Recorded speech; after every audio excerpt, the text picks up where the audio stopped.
They never told you this part. History books speak of battles, of sails cutting across the North Sea, of burning villages left smoking in the wind. But what they never whisper, what was erased, buried under centuries of silences, what the Vikings did after the swords went quiet. When the shouting stopped, when the flames died down, there was another story unfolding, a darker one. Behind the walls of captured halls, queens and princesses didn't simply vanish. Their fate was decided in shadows, their lives rewoven into the very fabric of Viking power. If you were standing in that silence, smelling the blood in the air, hearing the crack of wood still burning wood, you dare to look behind the curtain, because the truth is far stranger and far more chilling than the legend. Imagine the year is 865 AD. The wind off the North Sea is sharp enough to bite through bones, and the coast of East Anglia is about to change forever. The great heathen army, the coalition of Viking warriors, led by brothers Ivar, the Bonelars, Halfdan Ragnarsson, and Ubahas, landed. Chroniclers will later tell you this was a campaign of fire and iron, but they will not tell you about the silence that fell in the women's chambers once the walls were breached. Picture it. The castle gates grown open under the pounding of axes, the defenders slaughtered in the courtyard, and amidst the chaos, the Queen Queen Athelthrith of East Anglia, draped in crimson silk weights in a stone chamber that smells of frankincense and fear. The clash outside grows closer. She knows what the chronicles will say, that kings are slain and treaties forged. But she knows what will not be written, her own fate, and the fate of her daughters. Once the Vikings claim victory, here is the forbidden truth. Conquest didn't end with death. It began with possession. The women of royal blood were prizes more powerful than gold, because they could be transformed into living bridges of legitimacy. If a Viking warlord took a princess, he didn't just win her beauty. He gained a claim through her bloodline to the throne itself. That is how empires are stolen in silence. That is how history is rewritten, not in battles, but in beds. But here's the twist no one tells you. Some of those women weren't simply victims. Some played the game. Queens bartered survival by whispering to their captors, by bending power back in their direction. And some disappeared so completely that rumors still ripple across the North Sea like restless ghosts. Pause for a moment. If you were in that hall, would you fight? Or would you gamble survival on a single glance, a single word, to the conqueror standing in the doorway? The torches flicker. The Vikings pour in, their furs soaked with seawater, their axes dripping with blood. Ivar, the boneless, his legs twisted and frail, but his mind sharp as steel, fixes his gaze on the trembling queen. He doesn't kill her. No, that would be wasteful. Instead, he orders her daughters to be brought before him. And in that moment, history splinters into two stories. The one written in chronicles of kings slain in battle, and the one whispered in women's cries behind closed doors. Now, here's where it turns darker. Archaeologists excavating burial mounds in Repton, Derbyshire, have uncovered evidence of high-born Anglo-Saxon women buried beside Viking men. Not servants, not slaves, companions, partners, and sometimes even wives. How do we reconcile this? Were they willing, or were they bound by survival to play the role written for them in silence? Think about it. A queen stripped of her crown, becomes a queen in exile. But a queen bound to a conqueror becomes something else entirely, a queen of two worlds, a mother of heirs who blur the line between invader and native. This is where the real conquest happened, not only in war, but in the womb. And it wasn't just England. When Harold Fairhair unified Norway around 872 AD, his victories weren't sealed by the sword alone. Chronicles suggest he took the daughters of rival chiefs into his household, reshaping them into symbols of peace, tokens of power, and sometimes tragically casualties of ambition. Imagine standing in those smoky halls, the smell of roasting meat heavy in the air, as songs of victory roared while a young princess sat silently at the edge of the firelight, her future erased and rewritten in the same breath. But let me tell you something even stranger. Some of those women didn't fade into anonymity. Some became legends. Gunhild, called the Mother of Kings, was rumored to have been taken against her will by Eric Bloodaxe. But over time, she twisted her position into power, guiding her sons into thrones across Norway and beyond. She was whispered about in sagas not as a victim, but as a witch queen, a strategist cloaked in shadows. Did she begin as prey, only to become predator? And now, I ask you, what would you have done if you were Would you have plotted in silence, or surrendered to despair? The flicker of the hearth grows darker. The shadows lengthen across the floor. Outside, the snow falls over blood-soaked fields, muffling the cries of the dead. And inside, in halls captured and claimed, history is rewritten in whispers. The women's faces remain nameless in most chronicles, yet their fingerprints are on every treaty, every marriage pact, every heir who grew to wield both Viking blood and the legacy of conquered kingdoms. These weren't side notes. They were the hidden foundation of empire. But here's the haunting part. For every queen remembered like Gunhild, there are a dozen who vanished, records erased, bones buried without inscriptions. Did they die forgotten in foreign halls? Or did they shape history so subtly that their names became unnecessary? And if you were standing in a Viking hall tonight, listening to the chants of warriors, could you hear the silence of those lost voices behind it all? And so we close this chapter on a cliffhanger, because what happened next was not simply survival, it was transformation. From captives into mothers of dynasties, from queens into shadows whispering behind thrones. The next chapter reveals how one such woman didn't just survive, but changed the fate of kingdoms forever. And her name, almost lost to history, still lingers in forgotten chronicles. The winter of 878 AD, snow presses heavy on the roofs of Wessex villages, muffling every sound but the crackle of fire and the distant howl of wolves. The land seems frozen, holding its breath, but beneath the frost lies a storm of ambition. For the Vikings, conquest was never just about burning churches or seizing silver. It was about bending kingdoms into new shapes, shapes that would last for centuries. And the most dangerous weapon in this hidden war was not an axe, but a crown worn by a woman forced to smile. Imagine this.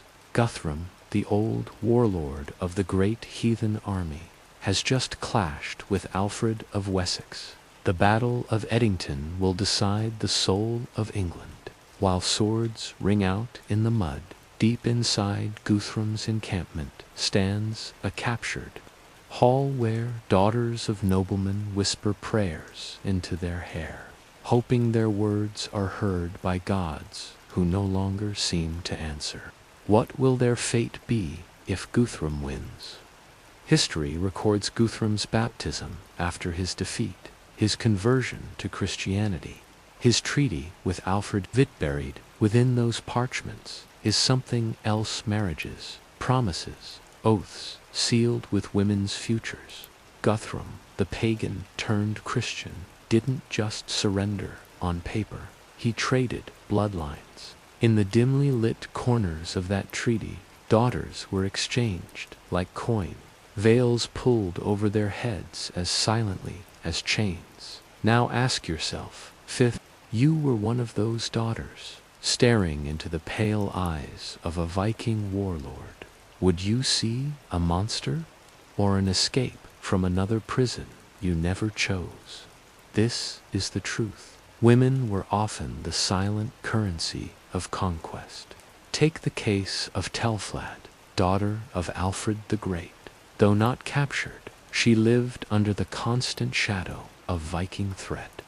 Her marriage to Tellard of Mercia was not merely a union of love, it was a bulwark against Viking power, a political gambit. Yet later, when her husband weakened, she rose as the Lady of the Mercians, leading armies herself against Viking raiders. Did she learn her steel from watching what the Vikings had done to other women, to other kingdoms? Was her strength a rebellion against the fate she might have shared? The halls of Wessex were haunted by those choices. Priests sang of God's protection, but in smoky chambers, women knew the truth. Survival was a bargain. A forced smile could mean life. A marriage could mean safety for a people, or it could mean silence forever. Picture it now, a candlelit chamber. In Winchester, Alfred's court hushed as news of Guthrum's baptism spreads. At the far end of the hall, a girl of no more than 16 stands trembling. She has been chosen her future, bound to a man older than her father, a Viking who now wears a cross around his neck, but still smells of sea salt and blood. The people around her clap, call it a triumph of peace. But does she see peace, or does she see exile, loneliness, the vanishing of everything she knew? Here is the haunting irony. The very same women who were bartered in treaties often carried the seeds of transformation. They were cultural bridges. Through them, Viking sons grew up speaking 2 languages, worshipping 2 gods, inheriting 2 identities. And this mingling, this fragile, painful blending is what birthed England as we know it. Without their silence, without their resilience, there would be no nation. But there is another layer. Archaeological digs at Scandinavian sites reveal artifacts of foreign origin: Christian crosses, Saxon brooch buried with Viking women. Some of these women were not Scandinavian at all, but Anglo-Saxon or Frankish by birth. Does this mean they were taken, married, or did they seize a chance at survival and transform into something new? The grave is silent, but the whispers of their fate echo still. And now a twist. One chronicle mentions a nameless princess given to a Viking jarl as part of a treaty, who years later poisoned him at a feast, ending his reign and saving her people. Was this true? Or was it a legend spun by monks to explain a sudden death? We cannot know. But the fact that such a tale survived suggests a secret truth. Not all captives remained silent. Some struck back, their revenge hidden in cups of mead. If you had been harassed to obedience, traded like cattle, seated beside the very man who destroyed your homewood, you have poured the poison. Or would fear have bound your hand? The fire crackles. The hall darkens. Outside, winter winds rattle the wooden beams. And within, women wait. Some bend, some break, and some unseen in the chronicles begin to sharpen daggers of their own. The Vikings knew this. They feared it. That is why sagas speak of women as witches, seers, wielders of hidden power. Better to paint them as sorceresses than admit the truth that even in silence they were shaping the fate of kings. And so chapter 2 closes, not with peace, but with unease. For while treaties were signed and crowns exchanged, the halls of England and Scandinavia were filled with whispers. Whispers of women who were both captives and queens, both victims and architects of history. The next chapter will unravel one of those whispers. A story so tangled in betrayal and survival that it reshaped the destiny of two thrones forever. The year is 911 AD. The Seine River glitters under a pale moon, its waters carrying secrets as easily as it carries ships. In Paris, bells toll from Notre Dame, warning of danger. But the real danger is not outside the city walls. It has already slipped inside, hidden in silk, veiled in treaties, bound by promises no sword can defend against. This is the story of how a Viking warlord carved his way not just into Frankish lands, but into the very heart of its royal bloodline. His name was Rollo. To the Franks, he was the terror of the North Seas, the wolf who devoured towns along the Seine. But when the Frankish King Charles the Simple finally met him in 911, it wasn't just an agreement of land for loyalty that sealed the deal. No, it was a marriage. Charles offered his daughter Gisela to Rollo. The chronicles record it as a triumph of diplomacy. But what do you think Gisela felt, standing in that cold stone hall as her father handed her to the man who had slaughtered her people? Imagine the moment. Torches flickering on stone walls, the smell of wet fur and sweat clinging to the Vikings, the silence of courtiers watching as a princess raised on psalms and prayer was offered like tribute. Rollo, taller than most men, his hands scarred by decades of war, reaching to take her hand. Did she tremble? Did she whisper a prayer? Or did she stare defiantly into his eyes, knowing her life had been rewritten in a single breath? The chronicles are silent on her feelings, but silence itself speaks. Now here is the forbidden twist, that marriage wasn't simply an exchange. It was the foundation of Normandy. Through Gisela Rollo's children carried Frankish blood, legitimizing their claim to the land. The very dukes of Normandy, ancestors of William the Conqueror, would rise from this union.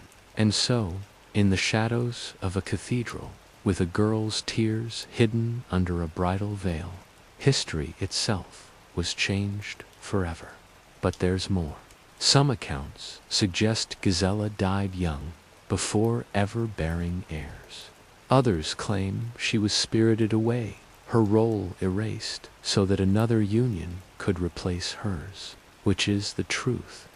Was she the silent mother of Normandy, or the forgotten casualty of its birth? And here is where the story sharpens. Rollo, despite his oath to Charles, did not abandon his Viking ways. He kept concubines, women taken in raids, housed alongside the Frankish princess. Imagine the tension in that hall. Gisela, a king's daughter, forced to share her life with women dragged from burning villages. What words did they trade in the silence of the night? Did they see each other as enemies, or as sisters bound by chains of conquest? Pause for a moment. If you were Gisela, would you have tried to outwit Rollo?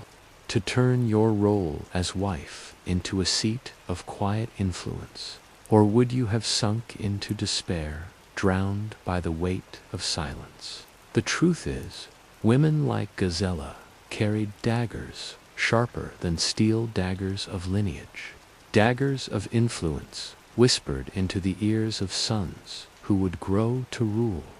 Even if she died young, her ghost haunted the halls of Normandy. Every treaty, every oath, every banner flown by her descendants carried the weight of her sacrifice. And here's a chilling detail. Rollo's baptism into Christianity, meant to sanctify his rule, was presided over by Frankish priests. But among the relics buried with him later were amulets of Thor's hammer. Did he ever truly abandon his gods? Or was his marriage to Gazella nothing more than Theaida mask for power? The Seine flows quietly in the dark. The torches gutter in the cathedral. The scent of incense and blood mingles in the air. And in the silence of that marriage bed, a kingdom was forged. But forged at what cost? The echoes reach further. From Normandy's dukes came William the Conqueror, who in 1066 crossed the Channel and claimed England itself. Do you see it now? A single marriage, a single frightened princess, became the spark that changed the destiny of two nations. And yet, in the chronicles, her name is barely mentioned. A footnote, a shadow, a woman sacrificed to history. How many others vanished the same way? If you had been there, standing among the courtiers, watching Charles place his daughter's hand in Rollo's, would you have cheered for peace, or wept for the silence that followed? The chapter ends, not in triumph, but in unease. For every kingdom won, another voice was lost. And the next chapter takes us deeper into this paradox where queens, who should have vanished, instead rose from the ashes of defeat, wielding power so fierce it made even Viking kings tremble. The sagas call her Gunhild. To some, she was a witch, to others, the mother of kings. But her story begins not with power, but with firelight on a winter's night, when she was nothing more than a pawn in the endless games of conquest. Picture it. Norway, around 930 AD, the hall of Eric Haraldsson, known as Eric Bloodaxe, echoes with drunken laughter, the smell of roasted boar, and the sharp tang of spilled ale. Outside, snow covers the fjords like a shroud. Inside, women sit at the edges of the fire, veiled in silence, their futures bound to the whims of men who boast of raids and burnings. Among them sits Gunhild, daughter of a northern chieftain. To the chroniclers, she is little more than a name. To the sagas, she is something far more terrifying. They whisper that Eric took her by force. Others claim she chose him willingly, seeing in his blood-soaked hands the promise of power, which is the truth. No one can say, but what is undeniable is what followed. Gunhild did not fade into the shadows. She sharpened them into weapons. Imagine her at Eric's side, eyes glinting in the firelight as he boasts of his victories. When men looked at her, they saw beauty.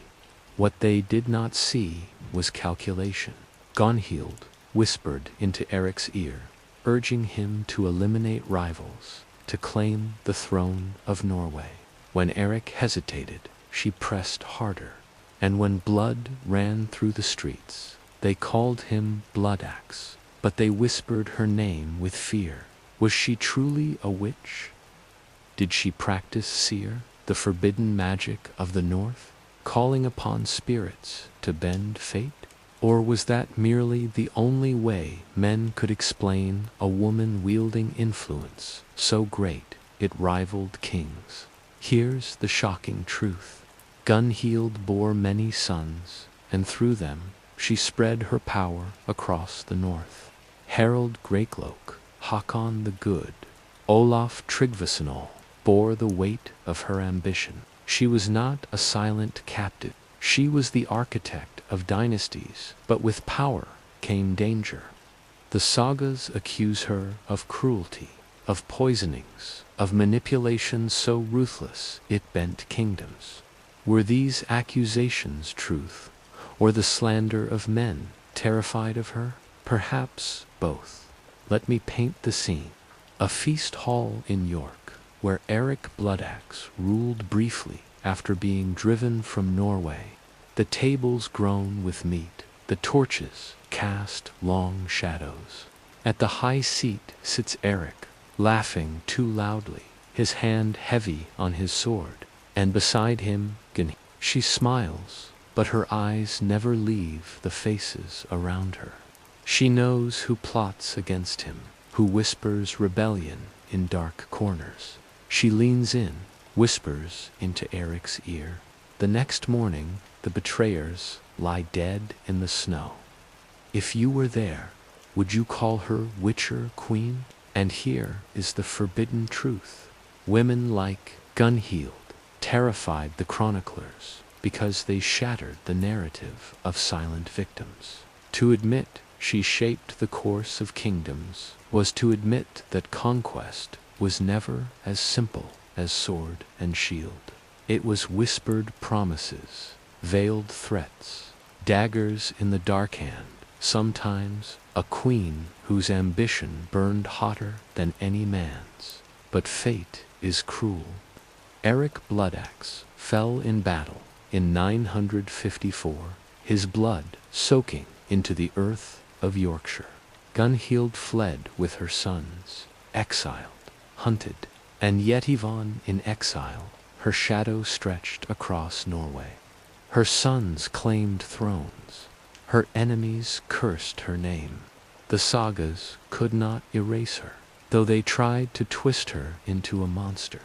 Now pause and ask yourself, if you were Gunhild, exiled, widowed, hunted, would you fade into silence, or would you sharpen your grief into vengeance? The wind howls outside the hall. The sagas end in whispers, but the truth remains. Gunhild did not vanish. She became a ghost that haunted the north. Her legacy carried in the crowns of her children. And here's the haunting thought. How many other women, unnamed, unrecorded, wielded the same power?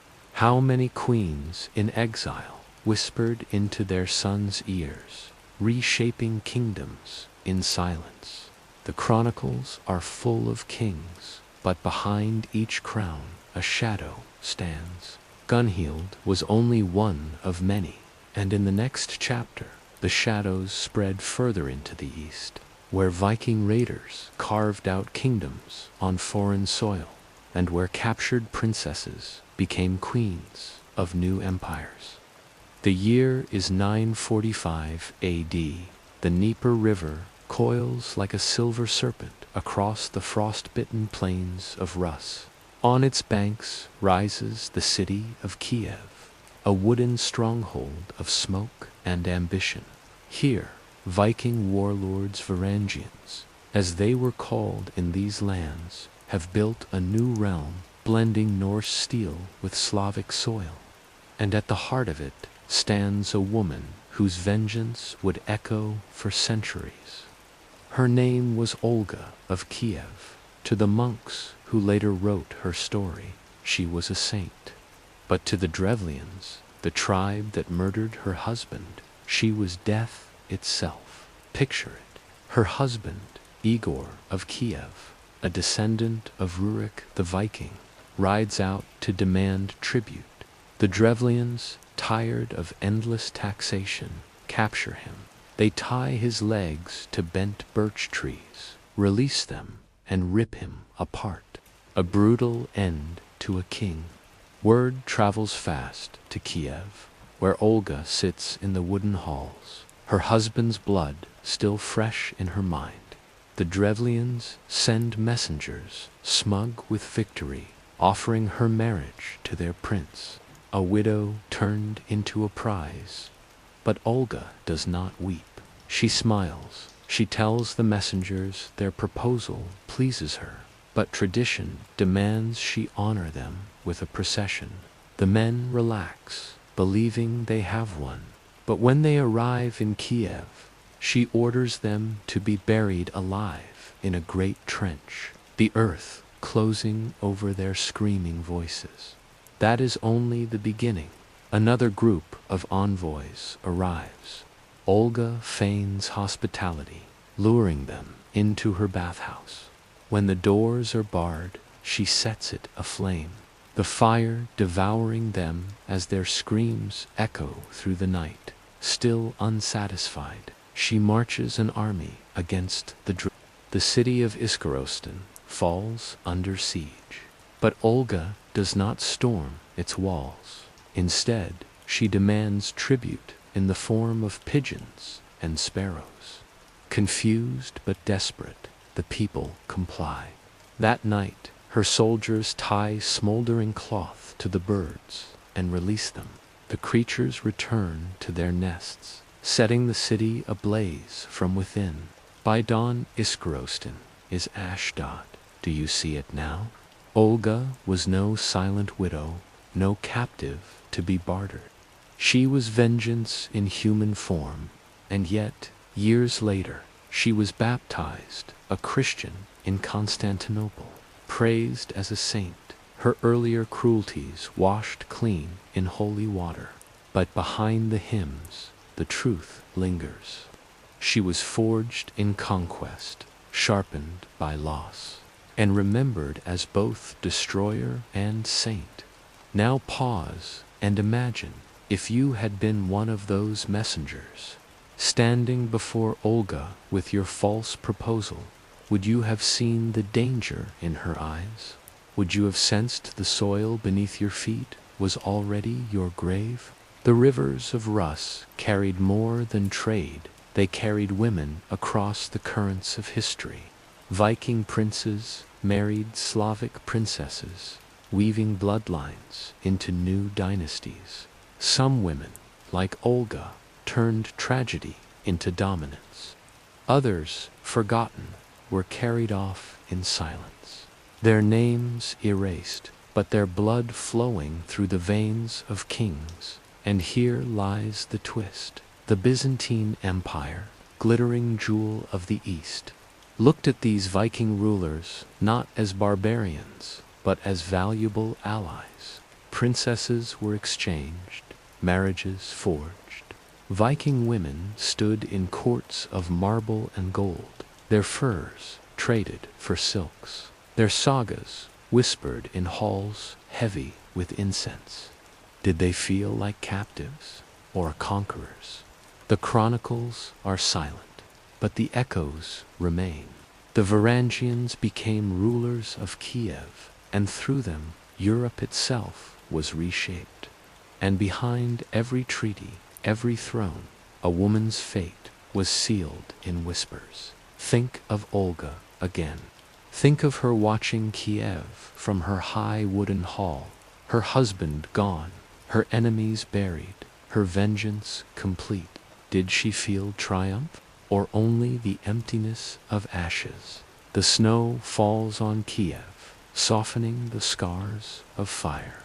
The Dnieper flows, carrying whispers down to the Black Sea. And in those whispers, history bends shaped, not just by swords, but by queens who refuse to be silent. But the saga is not done, for in the next and final chapter, we will return westward to the storm that began it all, to the legacy of these silent queens and vengeful princesses, a legacy that still shapes us today, whether we know it or not. The North Sea is restless tonight.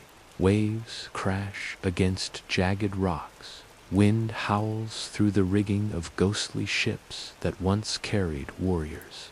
And in the salt spray you can almost hear them, the voices of queens and princesses who were never meant to be remembered. Their names are scattered like broken runes. Aethiel Thrith of East Anglia, whose daughters were whispered into silence by Viking lords.